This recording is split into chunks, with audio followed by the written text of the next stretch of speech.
এখন যে সিস্টেম হয়েছে সেইটা হচ্ছে যে আপনারা মূল বিগ্রহ মাকে ভোগ নিবেদন করার পরে আপনারা সেই ভোগ বাড়িও নিয়ে যেতে পারেন। আবার এখন 6টা বেজে গেছে সেহেতু আরতি শুরু হয়ে গেছে। সামনে এই যে নাট মন্দির আছে, বিল্লবাসিনী হচ্ছে শিবের অন্তরে যে মা বিরাজমান, সেটাই হচ্ছে বিল্লবাসিনী। আমি এখন প্রবেশ করছি তারাপীঠের মহাশ্মশানের ভেতরে। এটার নাম হচ্ছে বিরামখানা। মা বছরে ওই ত্রয়োদশী যেটা হয়, পূজার পরে ত্রয়োদশী পরে একাদশী, দ্বাদশী, ত্রয়োদশী, সেই দিনকে মা এখানে ভোর থেকে 6:30 7টা অবধি থাকে। এই মন্দিরের ঠিক উল্টো দিকেই আছে এইরকম একটা গেট, আর এই গেটের ভেতরেই আছে একটা বড় গাছ। এখানে পঞ্চপাণ্ডব তারা এখানে রাত্রি নিবাস করেছিল। তারাপীঠ পশ্চিমবঙ্গের বীরভূম জেলায় রামপুরহাট মহকুমায় অবস্থিত একটি বিখ্যাত হিন্দু মন্দির, যা মা তারাকে উৎসর্গ করে। এই পবিত্র স্থানটিকে একটি সিদ্ধপীঠ হিসাবে বিবেচনা করা হয়। মন্দিরটি তার তান্ত্রিক আচার অনুষ্ঠানের জন্য বিখ্যাত, যা সারা ভারতবর্ষ থেকে ভক্ত, সাধু এবং আধ্যাত্মিক সাধকদের আকর্ষণ করে। পৌরাণিক কাহিনী এবং কিংবদন্তি দ্বারা বেষ্টিত তারাপীঠ শুধুমাত্র উপাসনা স্থান নয়, বরং আধ্যাত্মিক অনুশীলনের একটি কেন্দ্র এটিকে বাংলার সবথেকে উল্লেখযোগ্য তীর্থস্থানগুলির মধ্যে একটি করে তুলেছে।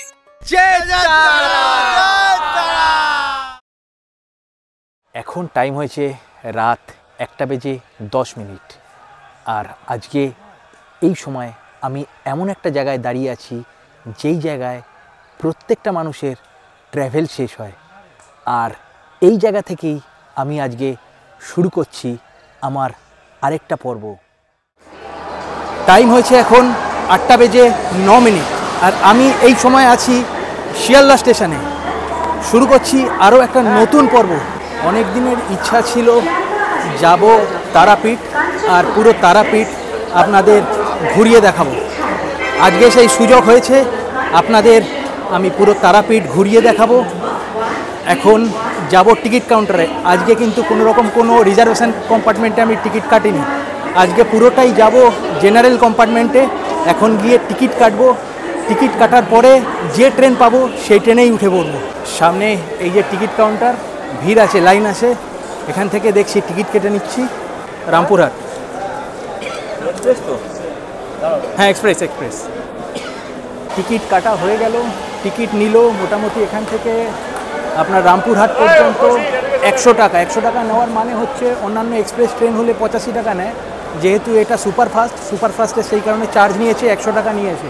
তো এখন আমি ট্রেনে উঠবো, কাঞ্চনকন্যা একটা আছে 8:35 14 নম্বর প্ল্যাটফর্ম থেকে ছাড়বে।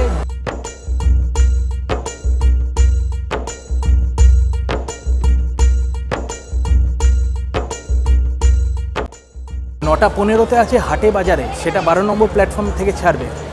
আর 8:35 আছে এই কাঞ্চনকন্যা এক্সপ্রেস, এটা কিন্তু সুপারফাস্ট। তো যেই কারণের জন্য এটাকে আমি প্রেফার করলাম একটু বেশি টাকা দিয়ে। এটা ছাড়বে 8:35। সামনের দিকে যাচ্ছি, সামনের দিকে জেনারেল আছে। শিয়ালদা বা হাওড়া থেকে অনেক ট্রেনই আছে রামপুরহাট যাওয়ার জন্য। আপনারা আইআরসিটিসির ওয়েবসাইট চেক করলেই অনেক ট্রেন পেয়ে যাবেন। আমি এই ট্রেনটাকে চুজ করার পেছনে প্রধান কারণ এটাই ছিল যে অনায়াসে অফিস করে ট্রেনটিকে ধরা যাবে। আপনারা ইচ্ছা করলে এর আগে সন্ধ্যে 7:40 শিয়ালদা থেকে ছেড়ে যাওয়া উত্তরবঙ্গ এক্সপ্রেসও ধরতে পারেন। এই হলো জেনারেল কম্পার্টমেন্ট, সামনের দিক থেকে উঠবো ওপর দিকে। মোটামুটি ভেতরটা ফাঁকাই আছে। এই উঠে গেলাম 131:49 শিয়ালদা টু আলিপুরদুয়ার কাঞ্চনকন্যা এক্সপ্রেস। এই ট্রেনটা প্রত্যেক দিন শিয়ালদা থেকে ছেড়ে আলিপুরদুয়ার গিয়ে পৌঁছায় পরের দিন 12:30 নাগাদ। মোটামুটি 16 ঘন্টা টাইম লাগে। আমি নেমে যাব আজকে রামপুরহাটে, আমার টাইম লাগবে মোটামুটি 4 ঘন্টা মতো। আমি 12:10-15 নাগাদ নেমে যাব। আমি একা আছি বলে এরকম জেনারেলে যাচ্ছি। আপনারা যদি ফ্যামিলি নিয়ে আসেন তাহলে আপনারা রিজার্ভেশনে অবশ্যই যাবেন।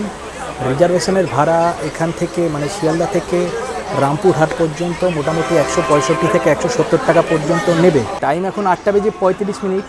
কাঞ্চনকন্যা এক্সপ্রেস তার নির্ধারিত সময় শিয়ালদা স্টেশন ছেড়ে বেরোচ্ছে। শিয়ালদা থেকে রামপুরহাট যেতে এই ট্রেনটা মাঝখানে স্টপ দেবে 7টা।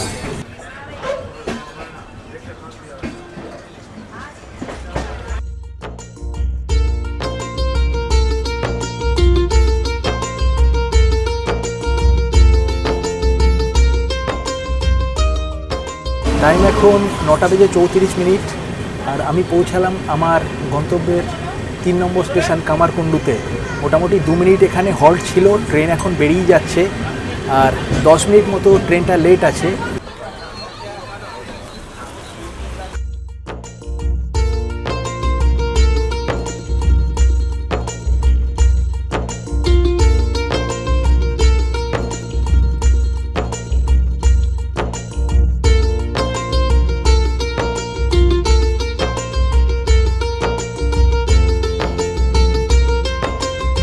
ট্রেন যখন রামপুরহাট স্টেশনে পৌঁছালো তখন আজকের দিন শেষ করে পরের দিনের সূচনা হয়ে গেছে।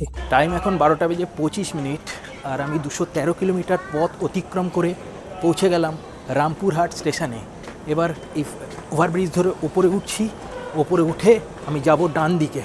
এই যেতে হবে ডান দিক দিয়ে, গিয়ে এই 1 নম্বর প্ল্যাটফর্ম দিয়ে নিচের দিকে নামবো, নেবে তারপর বাইরের দিকে বেরোবো। বাইরে বেরিয়ে দেখি কি আছে, অটো বা টোটো যা আছে সেটা ধরেই বেরিয়ে যাব। স্টেশন চত্বর থেকে বেরিয়ে আপনারা পেয়ে যাবেন অটো বা ম্যাজিক ভ্যান। এই বেরিয়ে গেলাম বাইরে। এখান থেকেই আপনারা টোটো বা অটো বা এই রকম ম্যাজিক ধরে নিতে পারবেন, নিয়ে আপনারা চলে যেতে পারবেন তারাপীঠ। রাত হয়ে গেছে অনেক, দেখি এবার আমি কি পাই। সামনে একটা ম্যাজিক আছে, দেখছি। আমি মোটামুটি এখানে ম্যাজিক একটা পেয়ে গেছি। মোটামুটি একটা ম্যাজিকে 14-15 জন করে ওঠে। তো কিছুক্ষণ দাঁড়িয়েছিলাম, তারপরে একটা ম্যাজিক পেয়ে গেছি। এগোচ্ছি তারাপীঠের দিকে। মোটামুটি এখান থেকে স্টেশন থেকে ধরে নিন 9 কিলোমিটার। রামপুরহাট স্টেশন থেকে তারাপীঠ মন্দির পর্যন্ত 9 কিলোমিটার পথ অতিক্রম করতে সময় লাগলো 20 থেকে 25 মিনিট, আর ভাড়া মাথাপিছু 40 টাকা।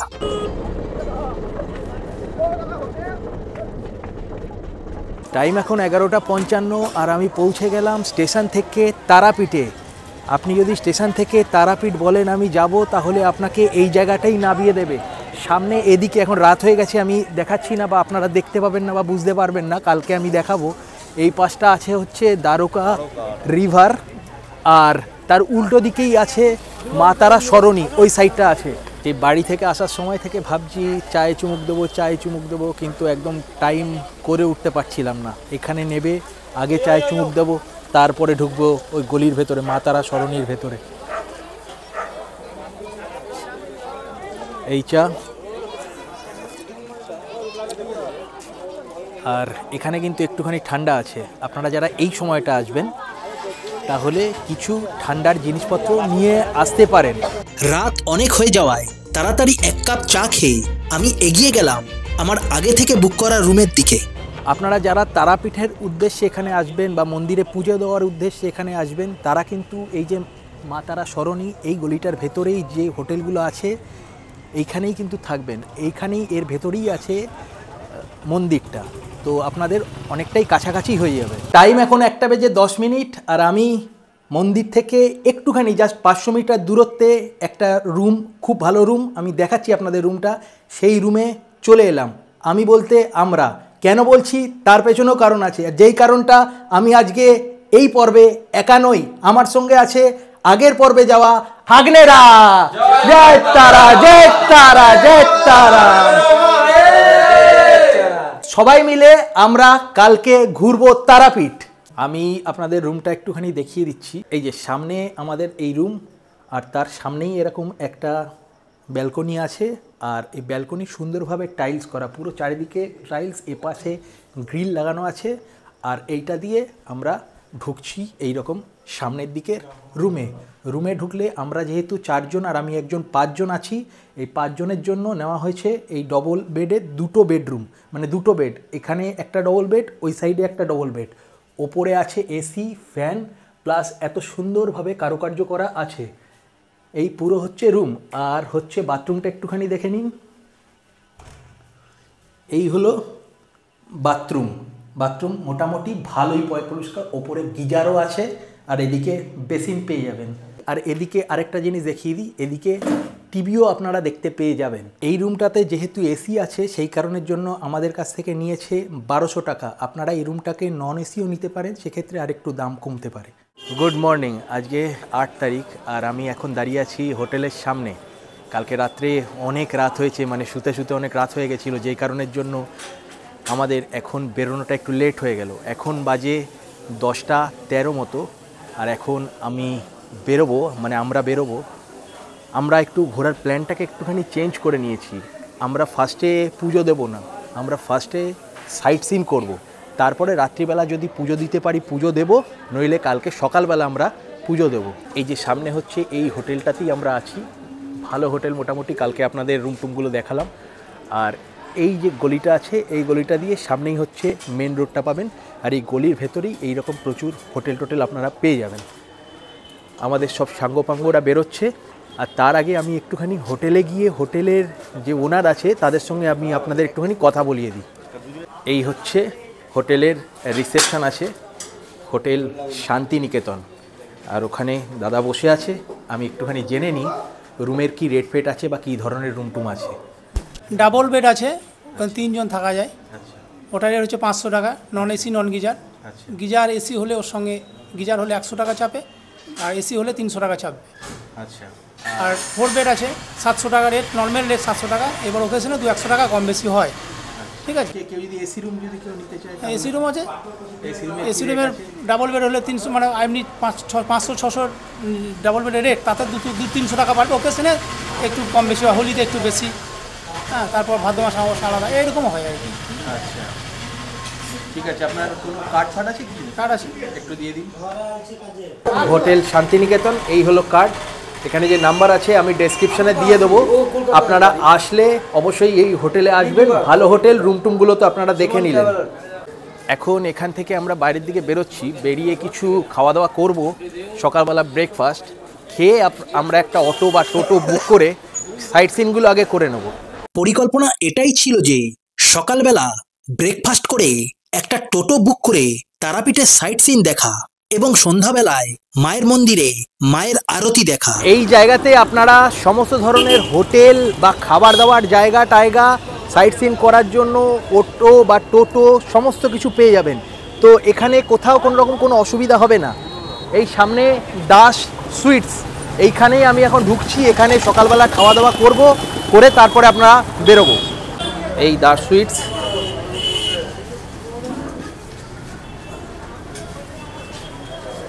আমি এখন খাওয়া দাওয়া করে নিই। খাওয়া দাওয়া করে বলছি টেস্ট কীরকম হবে, আর খাওয়া দাওয়ার পরে আমি আপনাদের বলবো কত কী খরচা হলো। আমার ব্রেকফাস্ট খাওয়া হয়ে গেল, মোটামুটি ভালোই ছিল ব্রেকফাস্ট। 4টে লুচি আর সবজি দিয়ে নিয়েছে ওই 40 টাকা। আর যদি এক্সট্রা যদি আপনারা লুচি আরও নিতে চান তাহলে সেক্ষেত্রে পার লুচিতে 10 টাকা করে নেয়। আর রসগোল্লাও খেতে পারেন, রসগোল্লার রেট হচ্ছে 7 টাকা করে।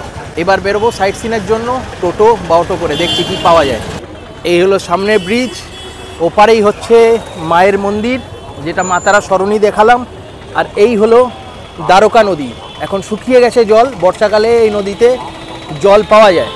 আমরা এখান থেকে একটা টোটো বুক করে নিলাম।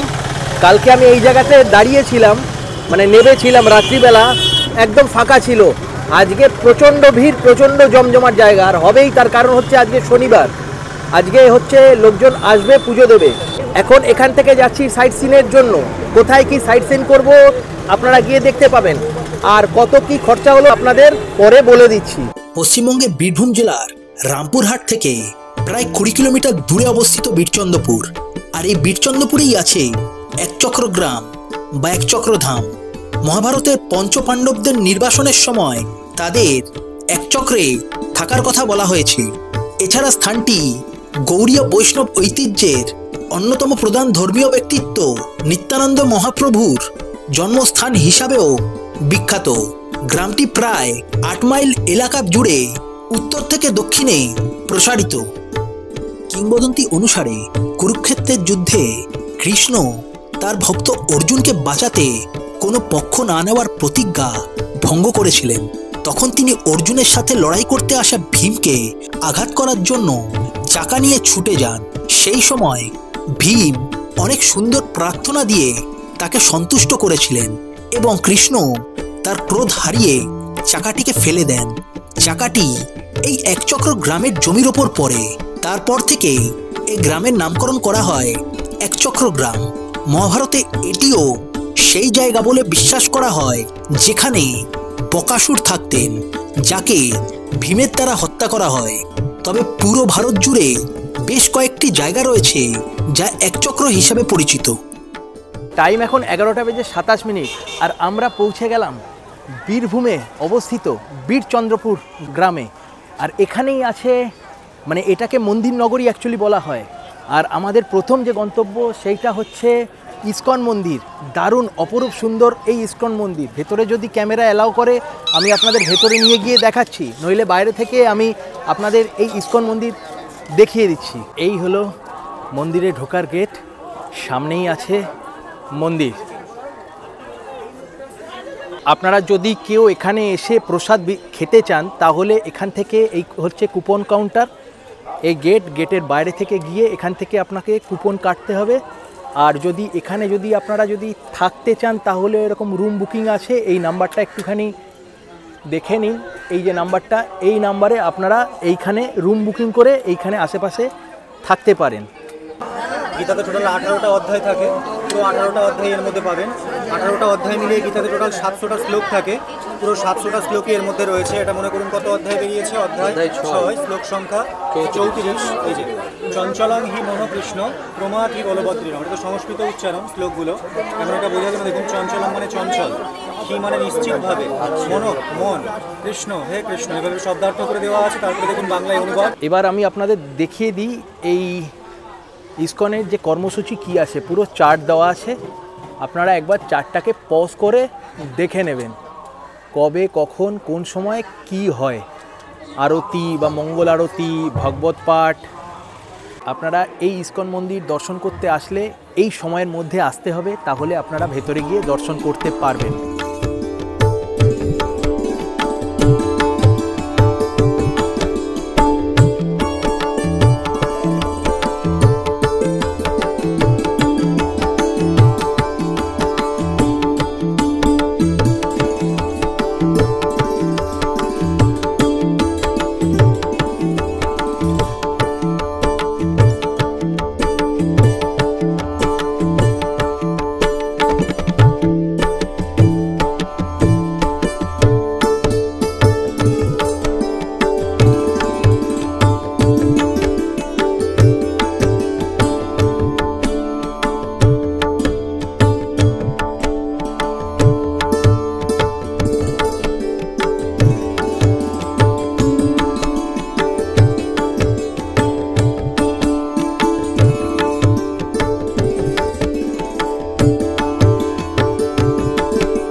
আপনাদের আমি যে নাম্বারটা দেখালাম, আপনারা এখানে এসে থাকতেও পারেন।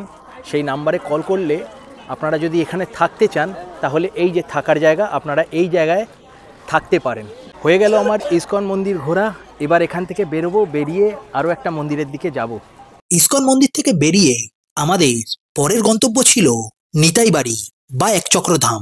টাইম এখন 11:47 আর আমি এসে পৌঁছালাম একচক্রধাম নিতাইয়ের বাড়ির সামনে। কিন্তু এখানে বাইরে থেকে আমি আপনাদের দেখিয়ে দিচ্ছি, ভেতরে ক্যামেরা বা ফোন অ্যালাউ নেই। সেই কারণের জন্য আমি এইগুলো ভেতরে নিয়ে যেতে পারবো না।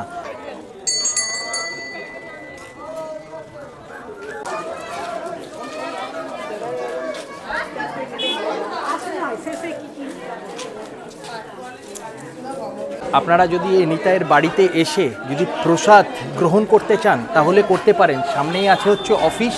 এই অফিসের সামনে থেকে এই প্রসাদ গ্রহণের জন্য আপনাকে কুপন সংগ্রহ করতে হবে। কুপন সংগ্রহ করে আপনারা প্রসাদ গ্রহণ করতে পারেন। প্রসাদ গ্রহণের জন্য আপনাদের এই জায়গাটা থেকে কুপন সংগ্রহ করতে হবে। আর ক্যামেরা বা মোবাইল ফোন যদি জমা রাখতে হয় আপনাদের এই জায়গাটা থেকে জমা রাখতে হবে। সামনে একটা লোহার ব্যারিকেড দেওয়া আছে, ওই ব্যারিকেডের ভেতর থেকে আপনারা ফটো বা ক্যামেরা করতে পারেন, তার বাইরে গিয়ে করতে পারবেন না। এই হলো ব্যারিকেড দেওয়া আছে এই সামনে, এইখান থেকে আপনারা করতে পারেন, কিন্তু এর পরে গিয়ে আপনারা করতে পারবেন না। ওখানে যেতে গেলে আপনাদের যেই রকম বললাম সব কিছু জমা রেখে তারপরেই যেতে হবে।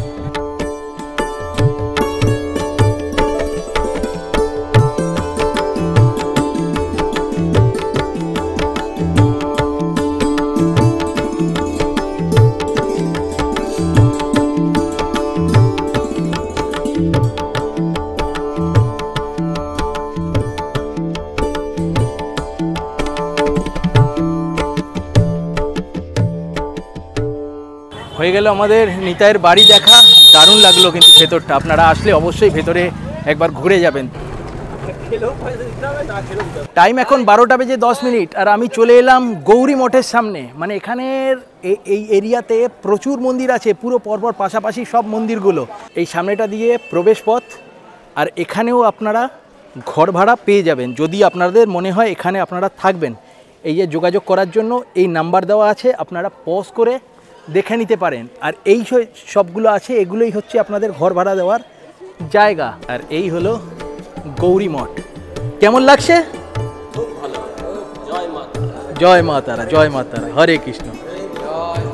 কেমন লাগছে? খুব ভালো লাগছে, শান্তি লাগছে। শান্তি লাগছে।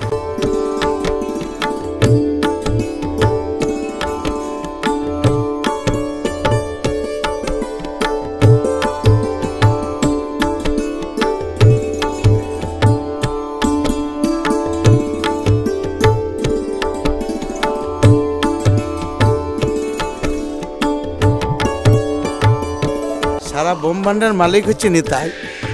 তার যদি আমরা মানুষ কুলে জন্ম পেয়েছি, খুব বহু ভাগ্য করে পেয়েছি। তাই এই মানুষ জন্ম পেয়ে যদি আমরা ভগবানের সেবা না করি, তাহলে পরে আমাদের জন্মটা বৃথাই যায় আর পশুর মতন জীবনযাপন করা হয়।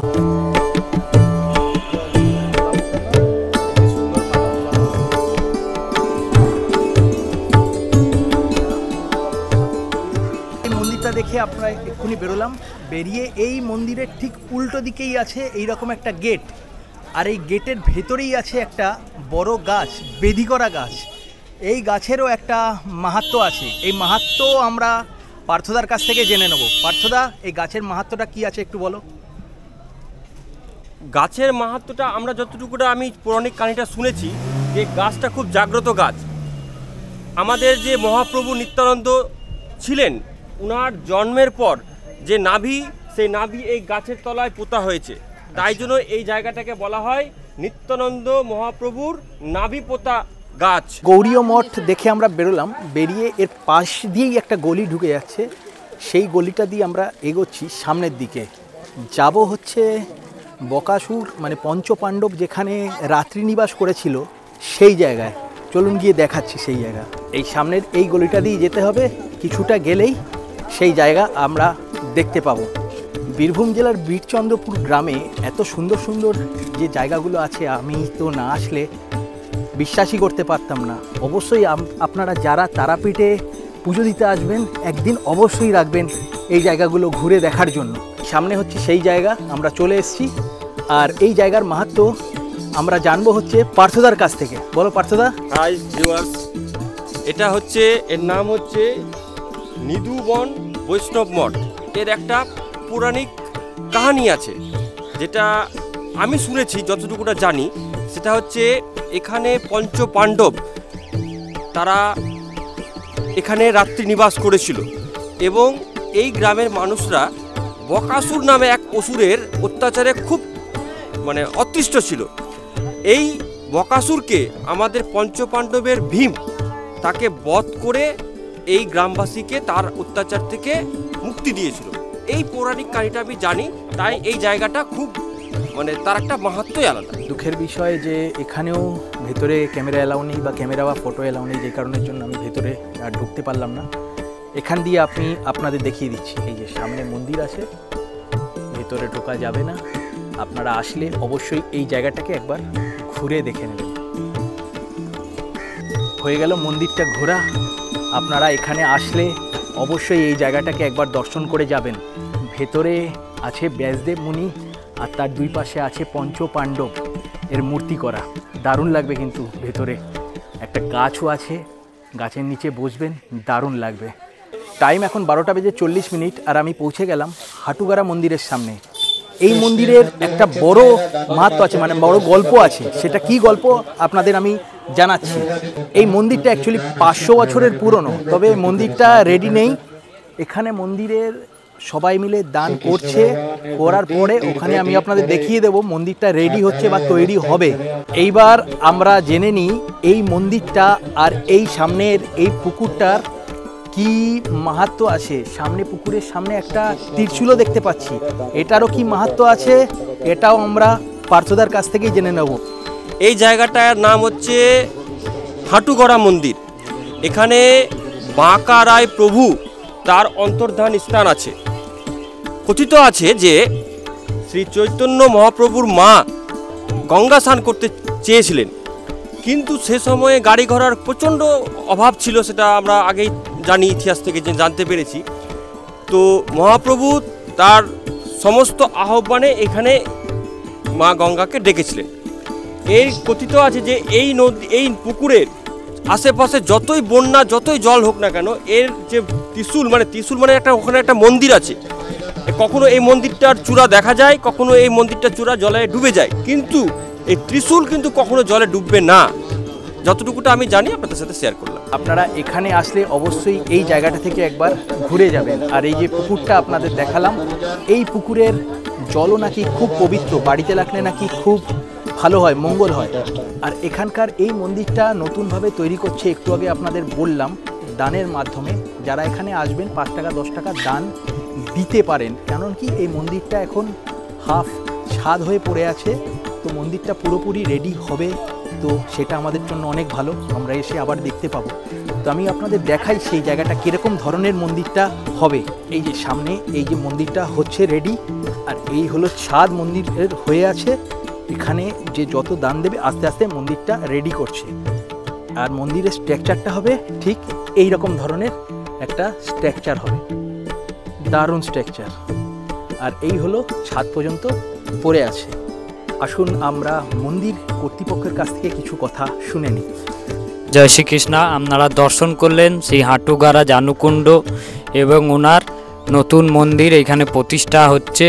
তো দীর্ঘদিন ধরে ভগবানের মন্দিরটি ছাদ ঢালাই অবস্থায় পড়ে আছে, তো আমরা পেরে উঠতে পারছি না ভগবানের মন্দিরটি তৈরি করতে।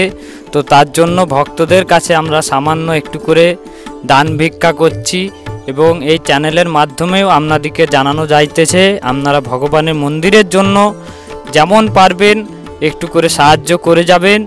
ভগবানের মন্দিরে দান মানে পুণ্যের দান, আপনি যেটাই দান করবেন শ্রীকৃষ্ণ ভগবানের নতুন মন্দিরে আপনার নামে একটা ইট সারা জীবনের মতো গাঁথা থাকবে, এবং সারা জীবন আপনি এই মন্দিরের একটা অধিকাংশে থাকবেন।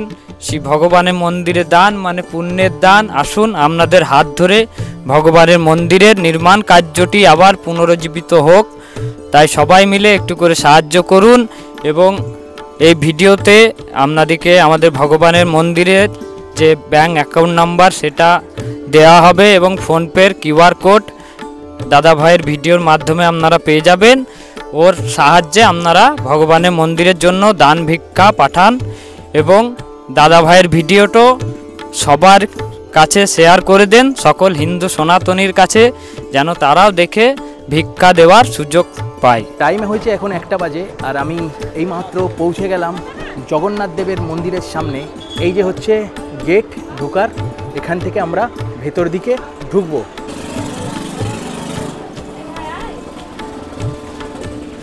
যে হচ্ছে এই সাইডটা হচ্ছে গেটটা আছে, গেটটা দিয়ে আমি ঢুকলাম।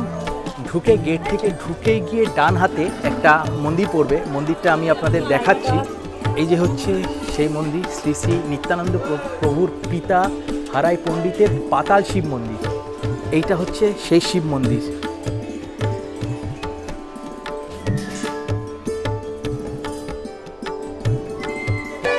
শিব মন্দির থেকে বেরোলেই আপনারা সামনের মন্দিরে যাওয়ার আগে এইখানে এই রকম ধরনের প্রচুর দোকানপাট পেয়ে যাবেন।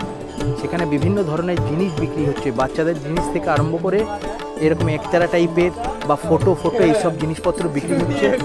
পুরো দেখুন লাইন দিয়ে বিক্রি হচ্ছে।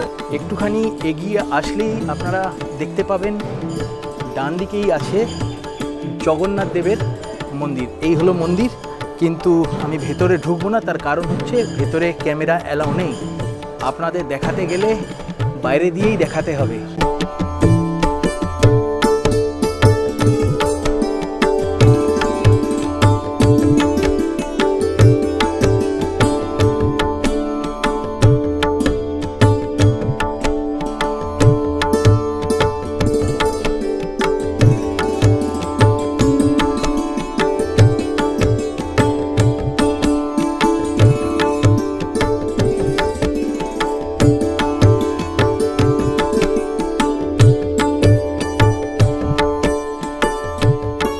হয়ে গেল আমার বীরচন্দ্রপুরের সমস্ত মন্দির ঘোরা। এরপর এখান থেকে আমি চলে যাব, মানে আমি বলতে আমরা চলে যাচ্ছি তারাপীঠে। ওখান থেকে আমরা বামাখ্যাপার বাড়ি এটলাতে যাব, এটলা আপনাদের ঘুরিয়ে দেখাবো। একচক্র গ্রাম থেকে বেরিয়ে এবার আমাদের গন্তব্য ছিল তারাপীঠ থেকে প্রায় 4 কিলোমিটার দূরে অবস্থিত আটলা গ্রাম, যেখানে সাধক বামাখ্যাপা 1837 সালে জন্মগ্রহণ করেছিলেন। যিনি ছিলেন পাগলা সাধু, তিনি মা তারার প্রবল ভক্ত ছিলেন এবং মন্দিরের কাছেই থাকতেন এবং শ্মশানে ধ্যান করতেন। তিনি ছিলেন আরেক বিখ্যাত সাধক রামকৃষ্ণের সমসাময়িক। খুব অল্প বয়সে তিনি তার বাড়ি ছেড়ে তারাপীঠে বসবাসকারী কৈলাসপতি বাবা নামে এক সাধুর তত্ত্বাবধানে আসেন। তিনি যোগ এবং তান্ত্রিক সাধনা নিখুঁত করেছিলেন, যার ফলে তিনি তারাপীঠের আধ্যাত্মিক প্রধানও হয়েছিলেন। টাইম এখন 2টো বাজে আর আমি পৌঁছে গেলাম আটলা গ্রামে। তারাপীঠ থেকে আটলা গ্রামের ডিস্টেন্স মোটামুটি 4 কিলোমিটার, আর টাইম লাগবে ওই 5 থেকে 10 মিনিট মতো। এই যে টোটো এই জায়গাটায় দাঁড় করিয়ে দিল, আর তার উল্টো দিকেই এইরকম একটা মন্দির লেখা আছে জাগ্রত মা বিল্লবাসিনী মন্দির। এই মন্দিরে চলুন সামনের দিক দিয়ে দেখাচ্ছি।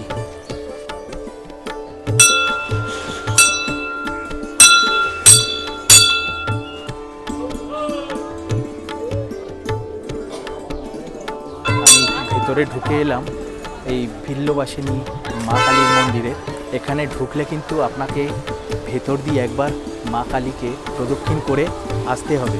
এই বামাখ্যাপার গ্রামে মামাখ্যাপার ভিটার বাইরে যে মাকে দেখছেন, এটা বামাখ্যাপার ঘরের বাইরে। এই বিল্লবাসিনী মায়ের জায়গা। বিল্লবাসিনী কথার অর্থ হচ্ছে, বিল্ল ছিল শিবের নাম। শিব যখন বেলতলায় খেলা করতো, শিবকে বিল্ল বলতো। খুব ভালো ভালো বই পাবেন বা বড় বড় পণ্ডিত বলতে পারবে, বা যারা এইসব নিয়ে চর্চা করে ভারত সমাজের মহারাজা, এরা বলতে পারে শিবের প্রকৃত মানুষ বিল্ল। বেলতলায় বাস করতে বলে শিবকে বিল্ল বলতো।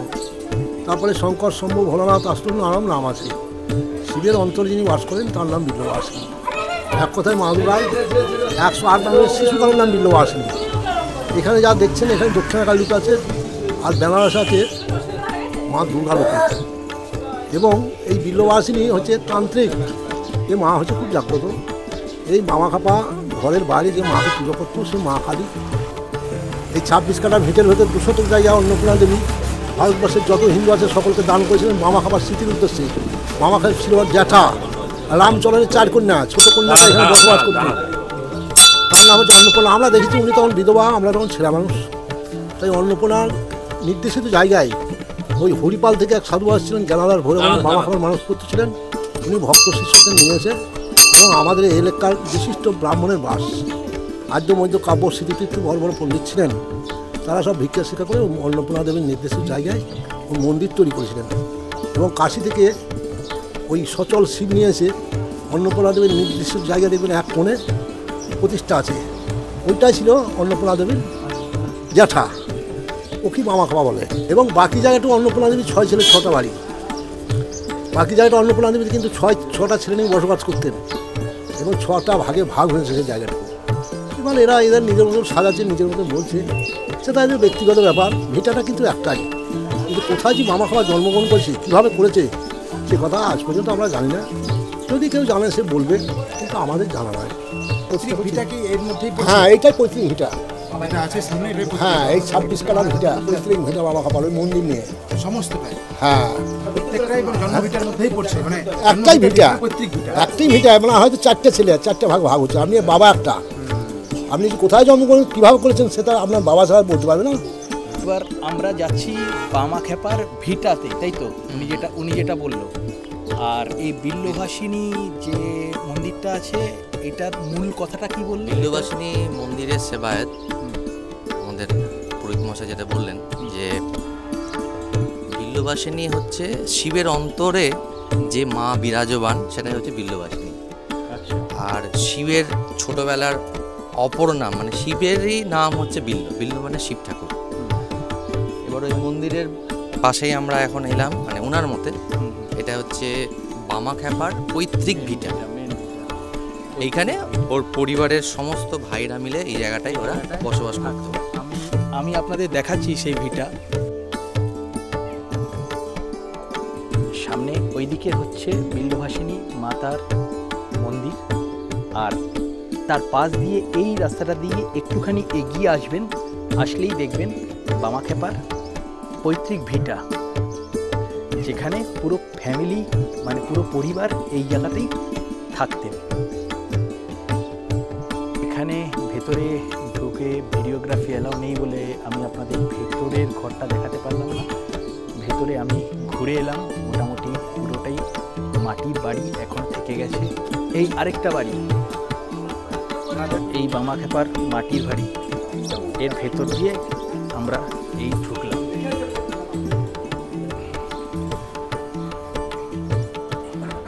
এই হচ্ছে মাটির বাড়ি।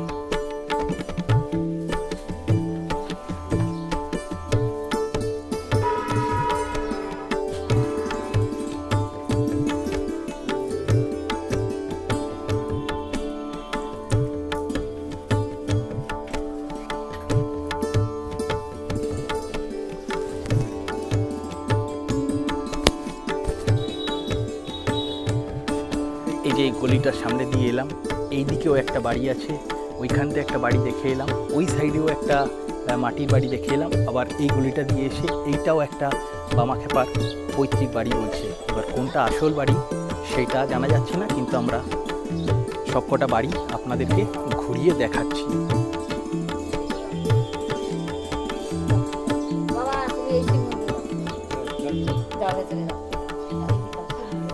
এই হলো সামনে এই মন্দির, সামনে আছে বামাখ্যাপা মা কালীর মূর্তি।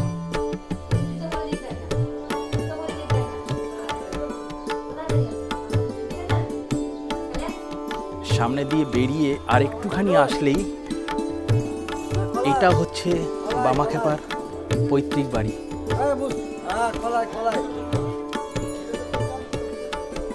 এই হলো বাড়ির ভেতরে।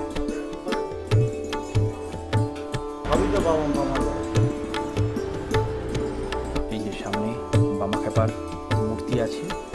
এই বাড়িটাই একসময় মাটির ছিল, এখন একটু হয়তো পাকা আছে, পাকা করে নিয়েছে, তবে মেঝে টেঝেগুলো এখনো পর্যন্ত মাটিরই আছে। আর এই হলো বামাখ্যাপার আরও একটা বাড়ি, উপরে লেখা আছে পুরনো বামাখ্যাপার মাটির পুরনো ঘর। টাইম এখন 2:55।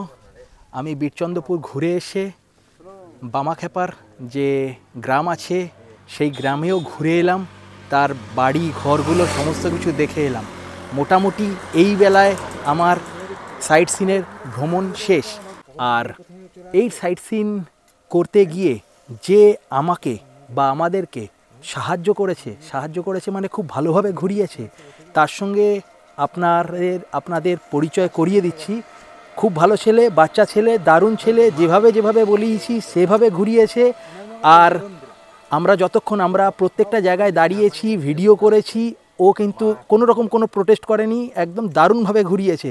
এই যে এর নাম হচ্ছে কাইস, এই আমাদের খুব ভালোভাবে ঘুরিয়েছে। তুই বলে দে তোর এই সাইট সিন করাতে কত কি খরচা, মানে শুধু যদি কেউ বীরচন্দ্রপুর যায় তাতে কি খরচা, আর শুধু বীরচন্দ্রপুর বা এই গ্রামটা যদি কেউ ঘোরে তাতে কি খরচা হবে? বলছি শুধু বীরচন্দ্রপুর জেলে সাইট সিনগুলো 7টা মন্দির পাবেন, ওখানে ভালো ভালো মন্দির আছে 7টা, ওটা ঘুরিয়ে দেবো। যেমন লোক থাকবে তেমন পয়সা, ধরেন 5টা লোক আছে, ওটা নয় 300 টাকা নিই।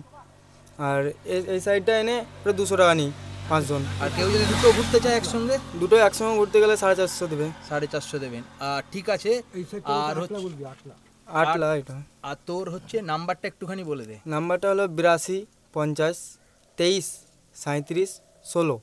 ঠিক আছে, চলে এলাম তারাপীঠে। আর এই তারামা সরণির ভেতরে দিয়ে আবার ঢুকছি। আর এই তারামা সরণির ভেতরেই কালকেই আপনাদের বলেছিলাম ভেতরেই আছে মন্দির, একটুখানি মন্দির দর্শন করে একটু তারপরে রুমের দিকে চলে যাব। এই সরণির ভেতরে কিন্তু প্রচুর দোকান আছে, বিভিন্ন ধরনের দোকান, বিভিন্ন খেলাধুলার জিনিস আছে, প্লাস মেয়েদের বিভিন্ন সাজার জিনিস, ব্যাগ ঠ্যাগ থেকে আরম্ভ করে, প্লাস মিষ্টির দোকান থেকে আরম্ভ করে, প্লাস প্রসাদ প্যারা যদি আপনারা কেনেন সেইগুলো এখানে পেয়ে যাবেন। আর হচ্ছে দুপুরবেলা যা খেতে চাইবেন সেই খাবার হোটেলও এইখানে ভেতরে আপনারা পেয়ে যাবেন। এই যে সামনে একটুখানি এগিয়ে আসবেন, আর এই হচ্ছে মায়ের মন্দির। এটা হচ্ছে এক্সিট, আর প্রবেশ পথ হচ্ছে এইটা দিয়ে ঢুকতে হবে। এই হলো আমরা প্রবেশ করে গেলাম মায়ের মন্দিরে।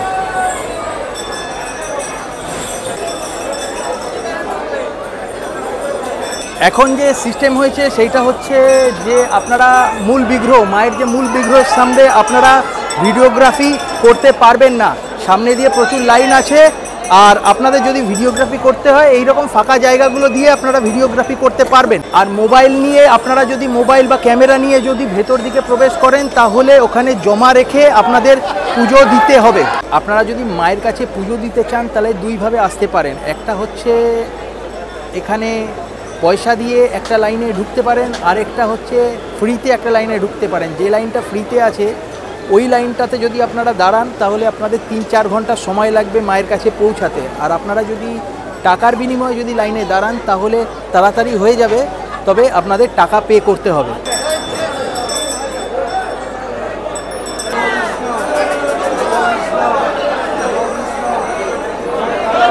চলে এলাম হোটেলের সামনে, এইবার একটু রুমে ঢুকবো। রুমে ঢুকে একটু কিছু খাওয়া দাওয়া করব, করে আবার বিকালের দিকে বা সন্ধ্যার দিকে আবার বেরোচ্ছি। বেরিয়ে আপনাদের দেখাবো বাকি যা যা আছে। তারাপীঠের সাইট সিন দেখে রুমে কিছুক্ষণ বিশ্রাম নিয়ে আবারও আমরা বেরিয়ে পড়লাম মায়ের মন্দিরে আরতি দেখার উদ্দেশ্যে। এখন টাইম হয়েছে 6টা, আবার বেরিয়ে পড়েছি রুম থেকে। এবার মন্দিরের ভেতরে ঢুকবো, মন্দিরের ভেতরে আরতি হবে, সেই আরতি আপনাদের দেখাবো।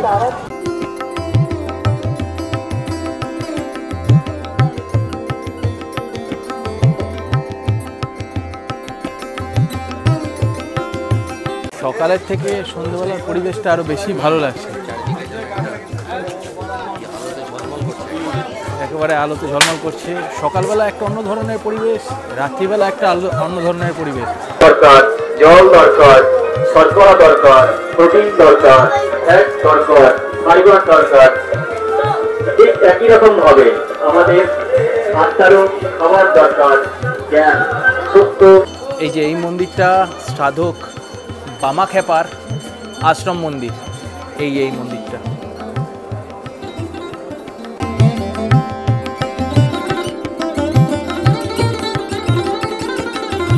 এই মন্দির প্রত্যেক দিন সকালবেলা 5:30টার সময় ওপেন করা হয় আর রাত 10টার সময় বন্ধ করে দেওয়া হয়। আর তার মাঝখানে একবার ভোগের জন্য দুপুরবেলা 12টা থেকে 1:30 পর্যন্ত বন্ধ থাকে, আর সন্ধেবেলা আরতির জন্য 6টা থেকে 7টা পর্যন্ত বন্ধ থাকে। তার মাঝখানে আপনারা যে কোনো সময় এসে পুজো দিয়ে যেতে পারেন।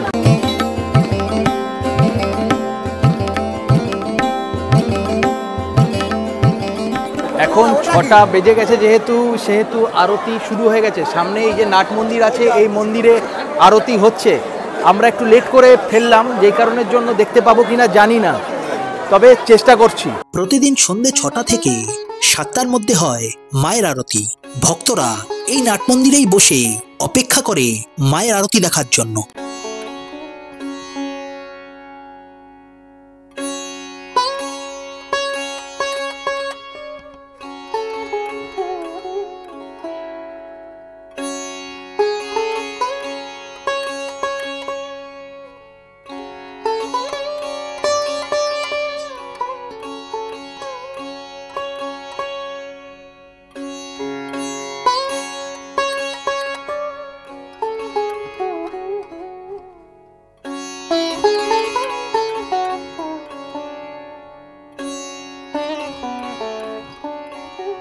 এখন টাইম হয়েছে 7টা, আর মোটামুটি আরতি শেষ হলো এইমাত্র।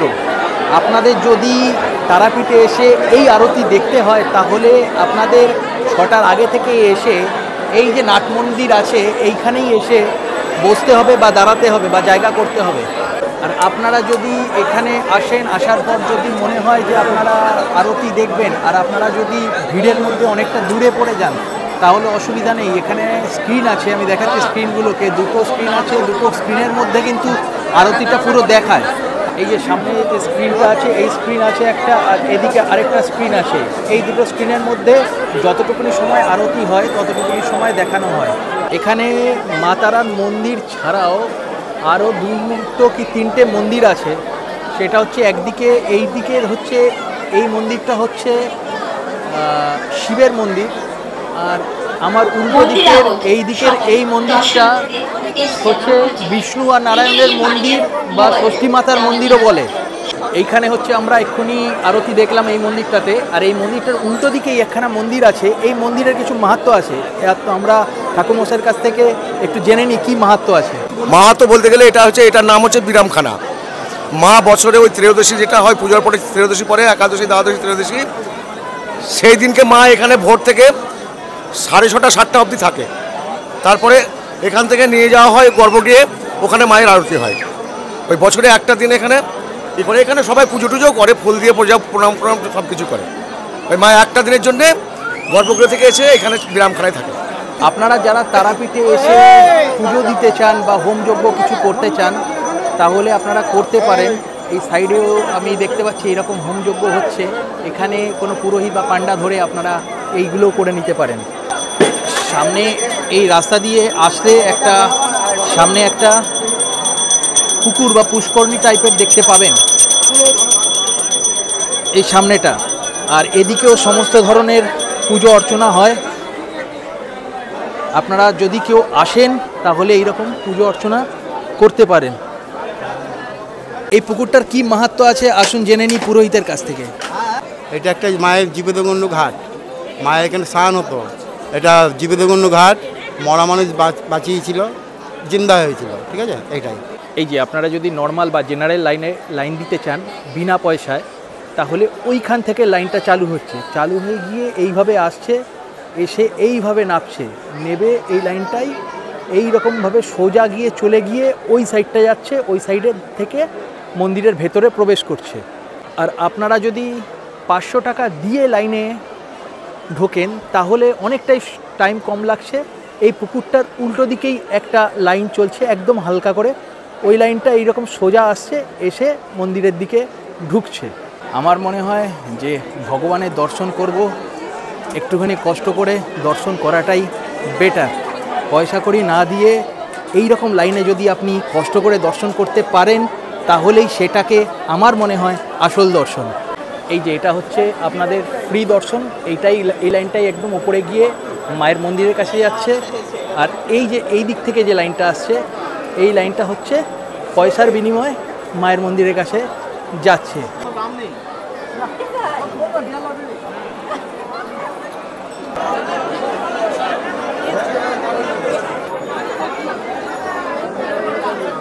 এখন বাজে 7:30 মতো। আমি আপনাদের আশা করি একটা ধারণা দিতে পেরেছি যে তারাপীঠে আসলে আপনারা এখন এই সময় কি পরিস্থিতি বা কি নিয়মকানুন বা কীরকমভাবে আপনাদের ফটো ভিডিও করতে হবে, বা সকালে কীরকম লাগে আর রাতে কীরকম লাগে, এই একটা ধারণা আশা করি আপনাদের দিতে পেরেছি। এই যে ওপাশ দিয়ে আমরা আসলাম, ওই পাশ দিয়ে হচ্ছে মন্দির। এই রোডটা দিয়ে যখনই আসবেন, রোডটা দিয়ে আসলে আপনারা বাঁহাতে দেখতে পাবেন এইরকম একটা মন্দির।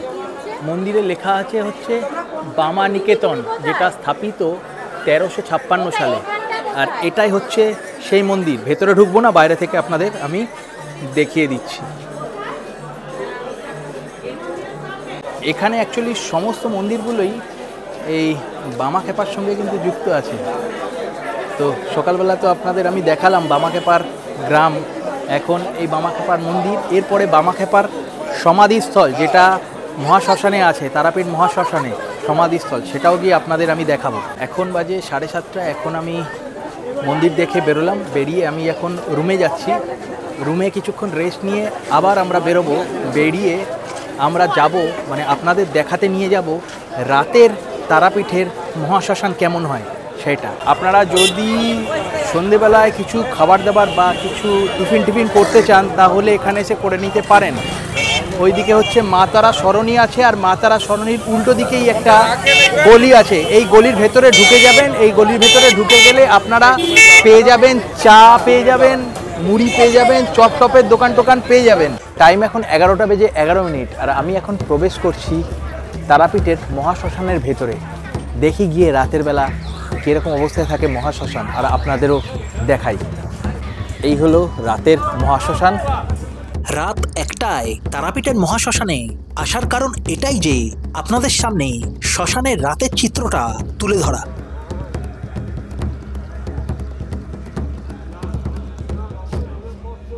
এখান থেকে এবার একটুখানি সামনের দিকে এগিয়ে যাব। এদিকটা আরো অন্ধকার,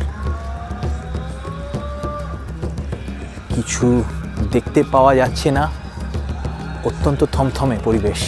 আর এই যেতে গিয়ে আপনারা দেখতে পাবেন এই রকম সাধক বামাখ্যাপার একটা মূর্তি শ্মশানের ভেতরে।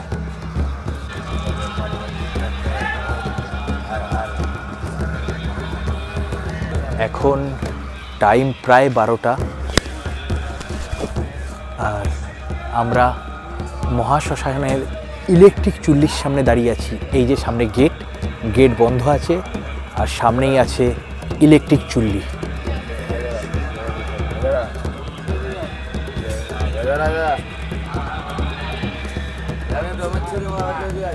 অত্যাধিক থমথমে একটা ভয়ঙ্কর পরিবেশ, তবে ভয় পাওয়ার কিচ্ছু নেই, পুরোপুরি একদম থমথমে পরিবেশ। আর এইটা দিয়ে এখানে দেখুন আগুন জ্বলছে। এখানে শ্মশানের ভেতরে একটা ছোট্ট একটা মন্দির আছে, যেই মন্দিরে এইখানে এই জায়গাটা মায়ের চরণ আছে।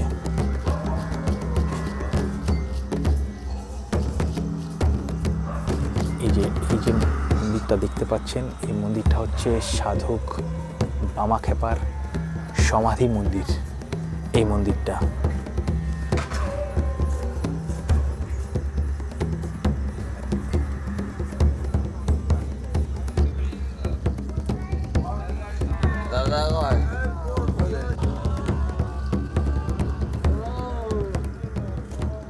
Good morning. আজকে মার্চ মাসের 9 তারিখ, টাইম এখন হয়েছে সকালবেলা 9টা বাজে। কালকে রাত্রে অনেক রাত্রিবেলা ঘুমিয়েছিলাম, সেই কারণে উঠতে একটুখানি লেট হলো। তো আমরা এখন যাচ্ছি পুজো দিতে মায়ের কাছে।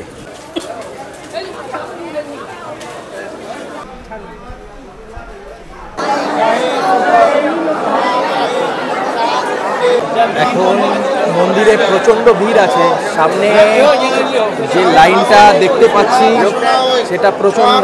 এই যে এই সাইডটা হচ্ছে লাইন, এটা হচ্ছে নর্মাল লাইন, প্রচুর লাইন, অনেক আগে থেকে নাকি শুরু হয়ে আসছে এই যে এই লাইনটা।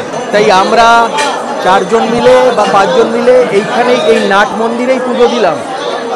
আপনারা যারা লাইনে বেশিক্ষণ সময় 4-5 ঘন্টা দাঁড়াতে পারবেন না, আপনারা নাট মন্দিরেও পুজো দিয়ে দিতে পারেন। আমরাও নাট মন্দিরেই পুজো দিলাম, অনেকেই এই নাট মন্দিরে পুজো দিয়েছে। কালকে রাতে আমি যেই জায়গায় দেখালাম আরতি হচ্ছিল, ওই জায়গাটাই এসে ঠাকুরমশাই আমাদেরকে পুজো করিয়ে দিল, মন্ত্র পড়িয়ে দিল।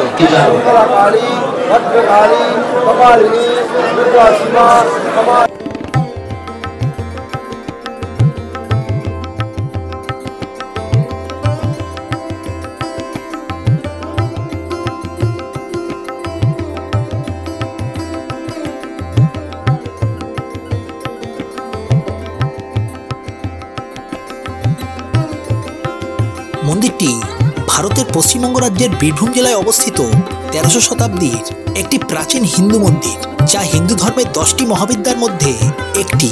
এটি ভারতের 108টি শক্তিপীঠগুলির মধ্যে একটি এবং পীঠস্থানগুলির মধ্যে তারাপীঠ একটি সিদ্ধপীঠ। অর্থাৎ এখানে সাধনা করলে সাধক জ্ঞান, আনন্দ, সিদ্ধ বা অলৌকিক ক্ষমতা প্রাপ্ত হয়। আপনারা এখানে আসলে মাকে ভোগও নিবেদন করতে পারেন। সেক্ষেত্রে আপনাদের মন্দিরের ভেতরেই যারা সেবায়েত আছে, পুরোহিতরা আছে, তাদের সঙ্গে আপনাদের কথাবার্তা বলতে হবে। আদারওয়াইজ বাইরে রাস্তায় যেসব দোকানগুলো আছে, সেই সব দোকানে যেখান থেকে প্যারা নেবেন বা ফুলের সামগ্রী নেবেন, সেখানেও কথাবার্তা বলে নিতে পারেন।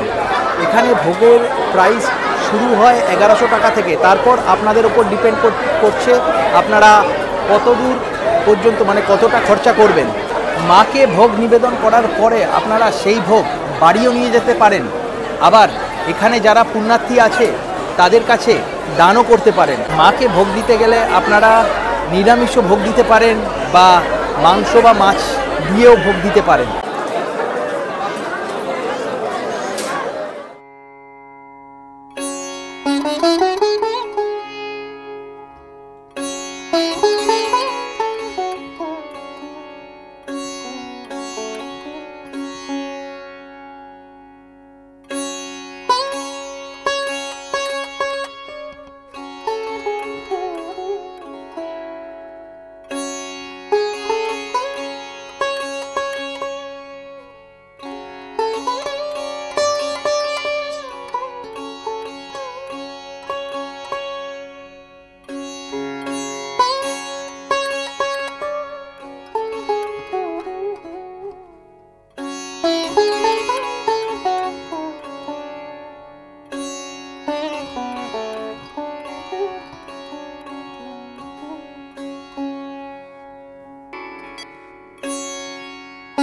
আমরা একটা 1100 টাকার ভোগ নিয়েছিলাম, সেইটা আমরা এখানে মহাশ্মশানে এসে সমস্ত পুণ্যার্থীদের মধ্যে দান করছি।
আজকের পর্বটা কেমন লাগলো আপনারা অবশ্যই কমেন্টস করে জানাবেন। দেখা হচ্ছে পরের পর্বে খুব শিগগিরই অন্য কোনো একটা ভালো জায়গায়। ততদিন খুব ভালো থাকবেন, সুস্থ থাকবেন। টাটা।